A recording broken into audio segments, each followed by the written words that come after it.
Добрый вечер, друзі! Welcome to channel Yarochenko, your home for news that hits hard and commentary that might hit even harder. I'm your host, SLAVIE, and as you can see, we've undergone some digital renovations here at the channel. New look, new energy, and most importantly, a renewed focus on Ukraine's fight for survival. This is your frontline source for the truth about Ukraine's battle for freedom, with a healthy dose of satire to keep things fiery and fearless.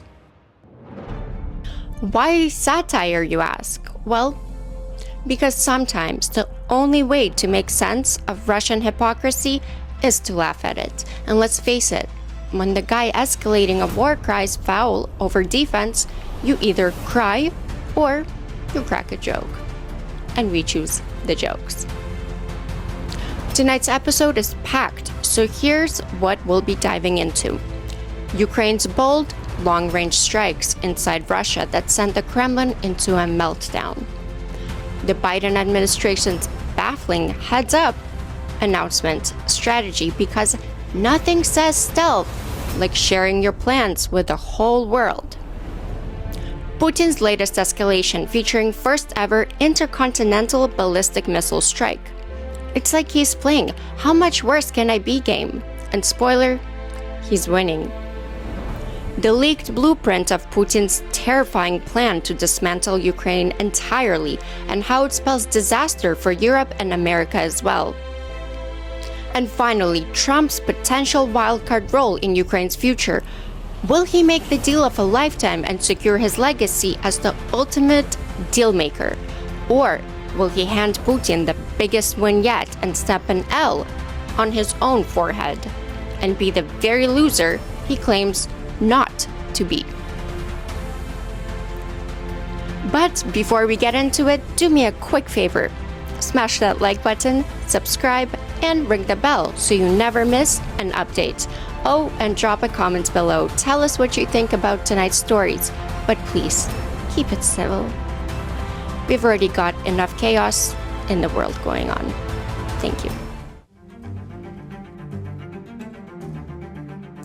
Let's start with the Biden administration's latest move, one that's been long overdue. After years of back and forth, America has finally untied Ukraine's hands, giving them the green light to strike deep inside Russian territory using US-supplied ATACMS missiles. Yes, you heard that right. Ukraine can now take the fight directly to Russian soil and defend itself. But it's not just the US stepping up. France and Britain have also joined in, giving Ukraine access to Storm Shadow and Scalp EG missiles. Their message to Ukraine: go ahead, take the fight to Russian territory, where it hurts the most. Now, this might sound like common sense after all. Ukraine's been fending off daily missile barrages from Russia for almost 3 years. But up until now, Western countries have been walking on eggshells, terrified of provoking Putin by crossing his made-up-as-you-go red lines. Provoking Putin? The man who's been shelling kindergartens and annexing territories like it's Monopoly night? Trust me, folks, that ship has sailed. This decision is a game changer. For years, Russia has operated with impunity, using its own territory as a safe zone to launch attacks. Now, Ukraine has the tools and the permission to head back where it hurts. Take Bryansk, for example. Ukraine's recent missile strikes there were a logistical nightmare for Russia, disrupting supply lines and exposing their vulnerabilities. Remember, this is the same Russia that's been bombing Ukrainian civilians non-stop. Oh, they're outraged. They're outraged because Ukraine hit military targets on Russian soil. Oh, the audacity. And let's not forget, this shift in policy isn't just about letting Ukraine defend itself.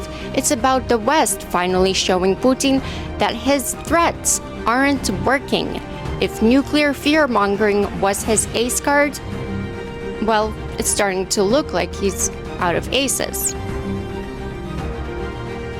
So, to the Biden administration, France and Britain, bravo! It only took you 3 years and countless war crimes for you to realize that Ukraine isn't escalating, it's defending itself. And the next time Putin cries escalation, maybe someone should remind him of the literal full-scale invasion he launched back in 2022. In the meantime, Ukraine's ATACMS missiles are finally doing what words couldn't, reminding Russia that actions have consequences. And if Putin doesn't like it, well, maybe it's time he got a taste of his own medicine.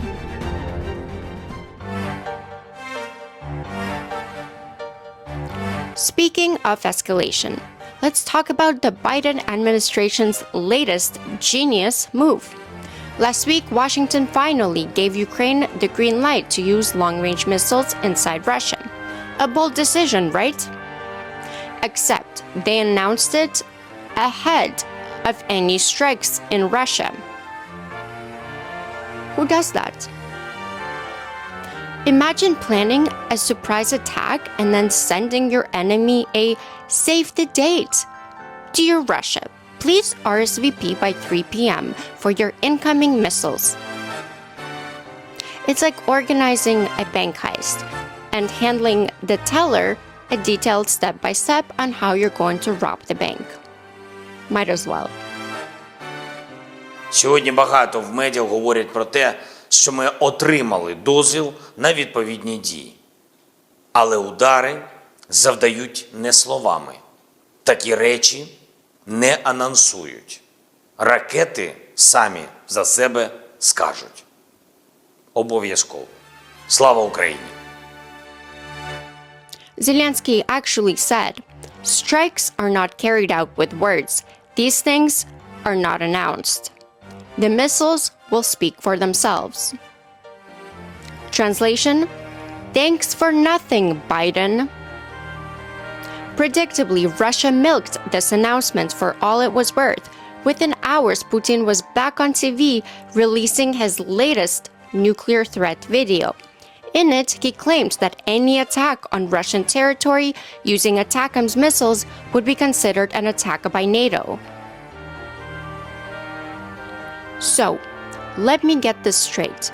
Russia bombs Ukrainian cities, murders civilians, and kidnaps children every single day.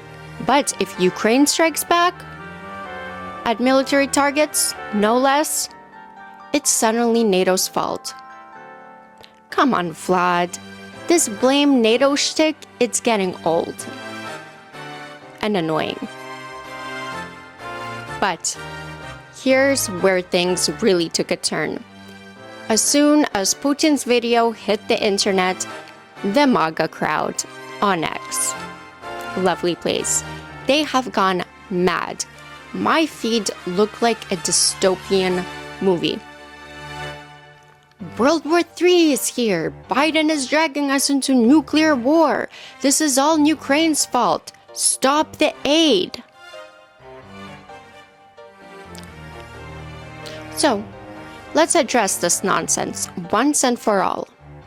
Ukraine is not to blame for World War III or for anything for that matter. Ukraine didn't invade anyone. Ukraine didn't bomb Russian schools or launch unprovoked attacks. Ukraine is defending itself. Period. Full stop. The only person to blame for escalating this war is Putin. He's the one who's been committing war crimes since 2014, and he's the one threatening nuclear war every time Ukraine refuses to roll over and die. And let's not forget, this MAGA fear-mongering doesn't help anyone.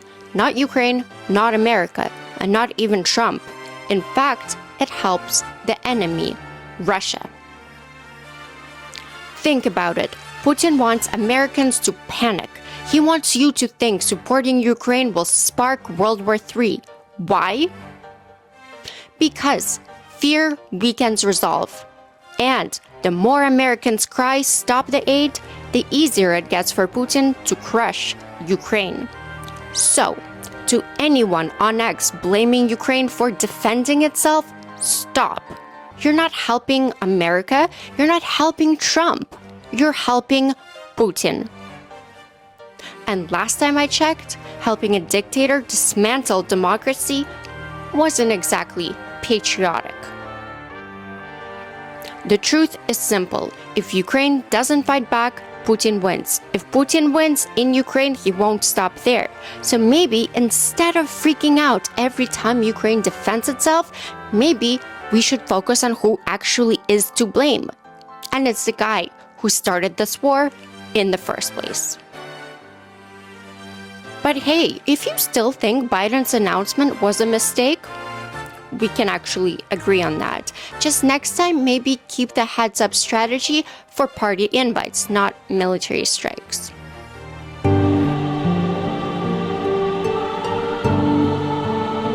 And let's be clear, if anyone's escalating this war, it's Russia.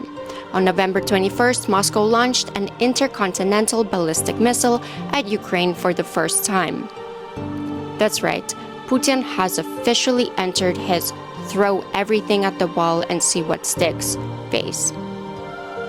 Well, the US embassy in Kyiv even temporarily closed, bracing for a backlash that never came. It's like Putin keeps threatening to show up for a fight, but always calls in sick in the last minute.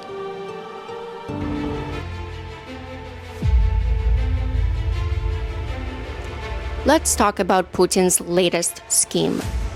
The kind of plan that makes you want to double-check if you're living in the first century, or some villain's cartoon fantasy. Leaked documents reveal his true endgame: to wipe Ukraine off the map.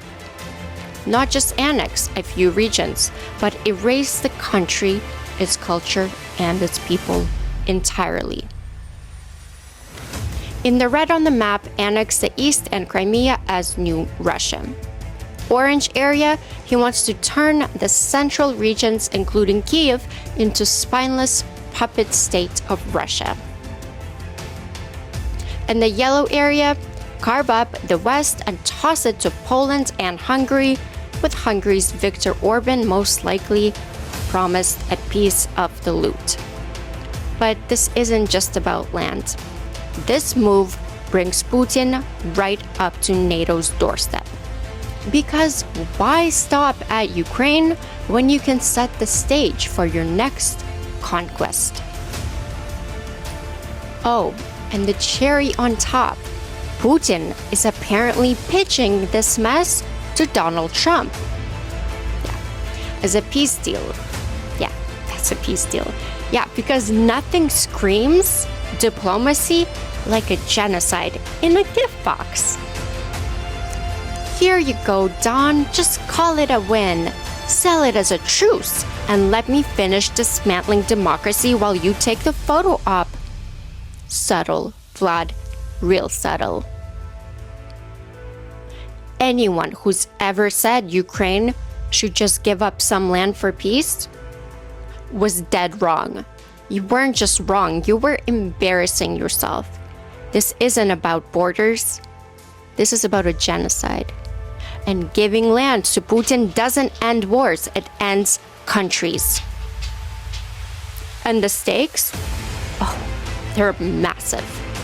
If Ukraine falls, it's not just Putin's win. It's a win for the whole axis of evil. Xi Jinping, Kim Jong-un, Iran, every tin-pot dictator with delusions of grandeur. Xi is already salivating over Taiwan, watching how weak America looks. If we turn away now, it's open season for every despot on the planet. And don't forget the economy. Ukraine is one of the world's largest grain exporters, feeding millions across Africa, the Middle East, and beyond. If Putin takes over, food prices will explode famine will spread, and the global economy? Toasted. You think things are bad now? Wait until bread costs $20 and dictators are taking victory laps. Lovely, isn't it? Let's shut down the freeze the conflict crowd while we're at it. Freezing isn't peace. It's giving Putin time to regroup and come back stronger. Ask Georgia how that worked out, or Chechnya. Spoiler, it didn't. This isn't a test of Ukraine's strength. It's a test of whether the US and Europe have the backbone to stand up for freedom or fold like wet cardboard. If we walk away, the cost later, military, economic, human, will make today's sacrifices look like pocket change. Better believe it. So, to anyone still whispering that Ukraine should just give up, stop embarrassing yourself, please. Giving up isn't peace, it's extinction. If you think that's an exaggeration, ask the people of Poland how appeasement worked in 1939. Hitler promised peace. And instead, they got blitzkriegs, death camps, and their country wiped off the map for decades. That's what Ukraine is fighting to prevent.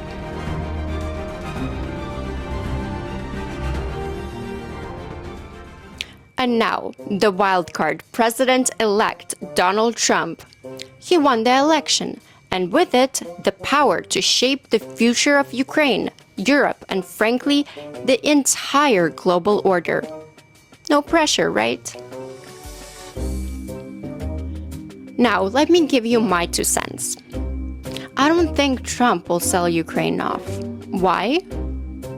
Well, because Trump is a peace through power kind of guy. He thrives on strength, on winning, on being the deal maker. And let's be honest, no one wants the legacy of being the president who tanked the entire world order before giving their inauguration speech. In fact, my theory, when Biden met with Trump last week, they probably agreed on one thing. Let Ukraine hit hard, now with long-range missiles. Why? Because it sets the stage for Trump to negotiate from a position of strength, and nothing says, let's make a deal, like Russian supply lines in flames. But here's the thing, Ukraine is still holding the line against not 1 but 2 nuclear powers. That's right. Putin escalated this war to a whole new level when he invited his buddy, Kim Jong-un, to join the bloodbath. North Koreans are now being thrown into the meat grinder in Kursk, a battle that's pivotal as it is horrific. Let me get this straight for you. Russia, the so-called superpower, can't hold Kursk without reinforcements from Kim Jong-un's bargain bin army? If that's not the most embarrassing cry for help, I don't know what is. You sure Russia is winning? But listen up. Kursk is the battle that could define this war. If Ukraine holds it, they keep the upper hand. If Russia takes it back, they gain a key logistical hub and leverage at negotiating table. That's why Putin is so desperate to throw everything he has, including North Koreans, into the fight. And here's why it matters. Ukraine is fighting alone. They're standing up to Russia and North Korea on the ground and Iranian missiles. All nuclear powers, while the West debates 8 packages like it's picking toppings for a pizza. Yum.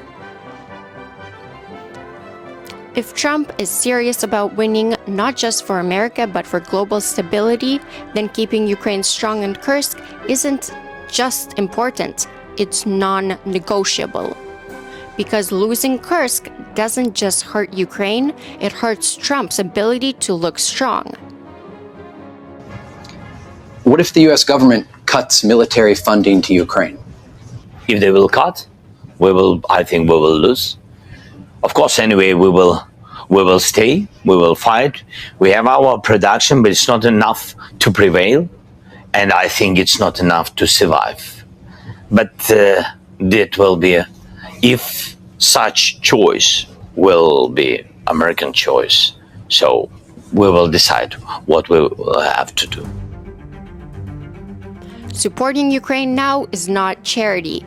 It's an investment in global security. If US cuts aid, Russia will not stop in Ukraine. They will go further, and the cost to the US and the world will be much higher.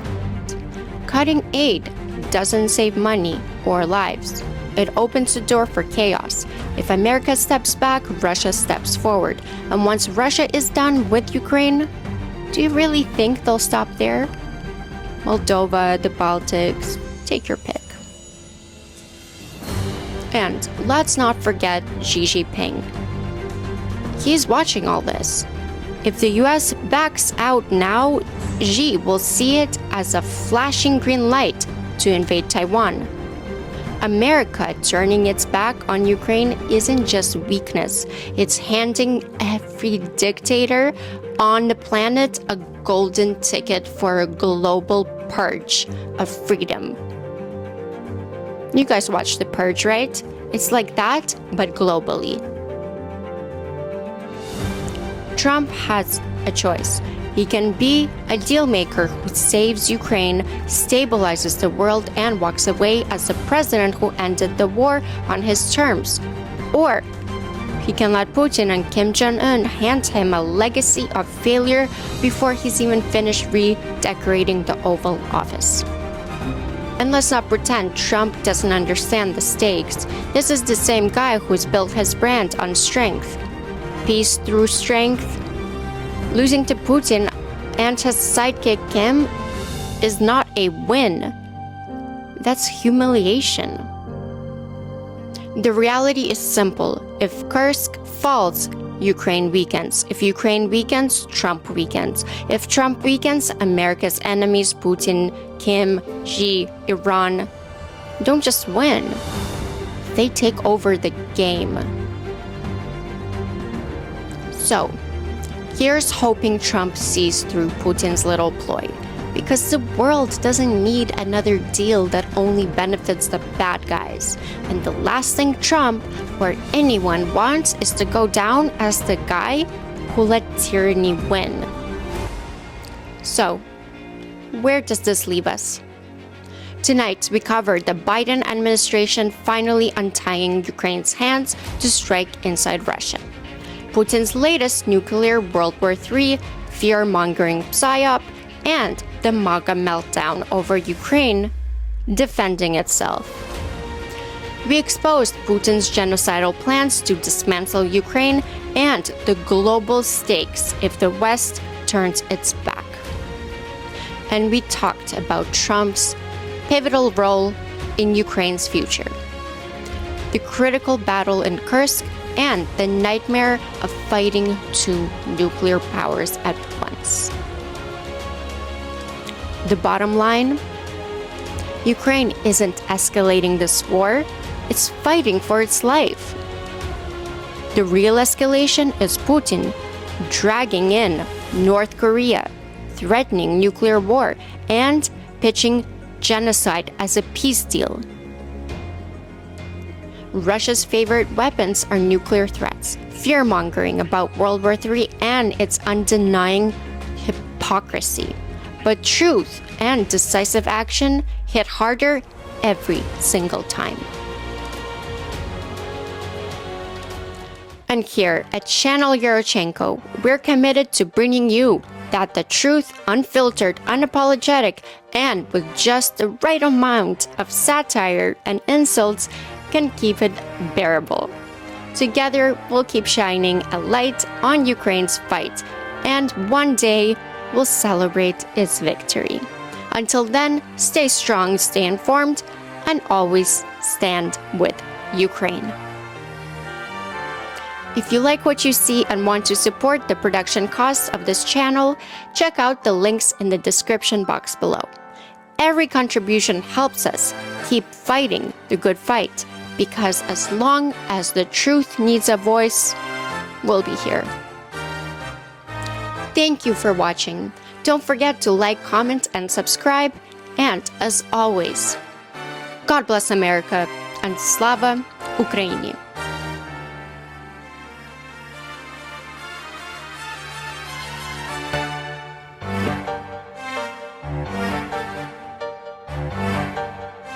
By the way, doesn't it look like I'm in Trump Tower?